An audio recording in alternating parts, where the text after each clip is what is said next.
您听一段这个声音档，您来评论一下这个打呼声严不严重？来，我们请听。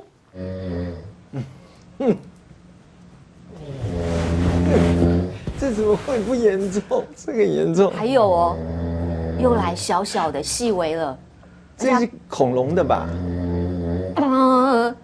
护师，不过其实当然这个声音算是非常大哈。不过我这边也必须要强调一点，有些人他呼声不大，他还是有可能睡眠呼吸中止。好，大家要先知道说打呼这个声音怎么出来的。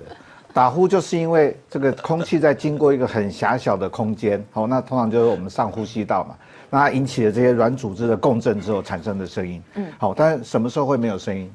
就是呼吸已经完全终止了，它已经完全阻塞了，根本没有气流进出了。对，所以那个阶段其实它是不会有声音的。好，所以我们刚才讲说打呼打到后来，突然停掉，其实它已经完全没有空气在做进出了。我的意思是说，枕边人要不要提醒他要换个姿势？要不要让他中断这个打呼的这个？其实也不用提醒他，很多另外一半都是这样被踹醒的，这样因为太吵了就被推。也有很多因此离婚的，踹他一脚啊，好，那他可能就翻个身，就突然就没有打呼。但其实说实在，再睡一下之后，后面鼾声还是会再出来。所以他必须治疗。对，我们看到这个阳压呼吸器，但一般去医院做检测，因为他要贴很多东西，所以有时候检测病患会不太想检测。没有错，大家可以看到詹姆斯那个图嘛，哈，其实我们这个为什么叫多项睡眠的生理检查？因为它要检测的东西实在太多了，包含呼吸啦，这个胸腹部的这个呼吸的动作啦，脑波就一大堆了，还有这个肌肉的活动是怎么样啊，还有心电图等等，所以其实身上真的是五花大绑。那吴医师，我今天要请你来示范了，这个阳压呼吸器到底要怎么去戴呢？好。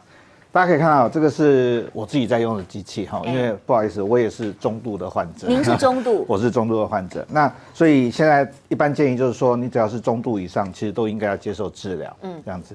那这个戴不戴得住，当然是另外一回事哈。听说这个能够接受治疗，大概只有20% 左右，因为他戴着睡觉，戴得住的人呢，戴得住的人。那其实它使用上面其实并不会困难，大家可以看。我们就是一台机器，那接着电源，对不对？对。好，那它透过一个这个呼吸管，好，那这个面罩上面其实它现在越做已经越小，大家可能有看过那种比较大的面罩，它可能要罩着鼻子啊，罩着口鼻啊，那当然体积就比较大，哈，有时候你在翻身的时候，它就漏气了，它就掉了，等等。大家可以看，现在设计已经越来越轻巧，对。那这个佩戴也非常容易啊，大家可以看，其实它佩戴非常简单，我把眼镜拿下来好了。它就是戴着睡就是了。你看是不是那很简单？枕边人应该就不会被吵。套到鼻子上，大家可以看，我开始呼吸以后，它就自己会做动。它原理是供氧吗？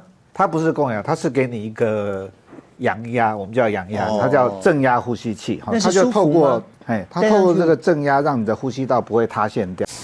我是高文英，请到聚焦2.0 YouTube 频道进行订阅，同时到聚焦2.0 FB 点赞。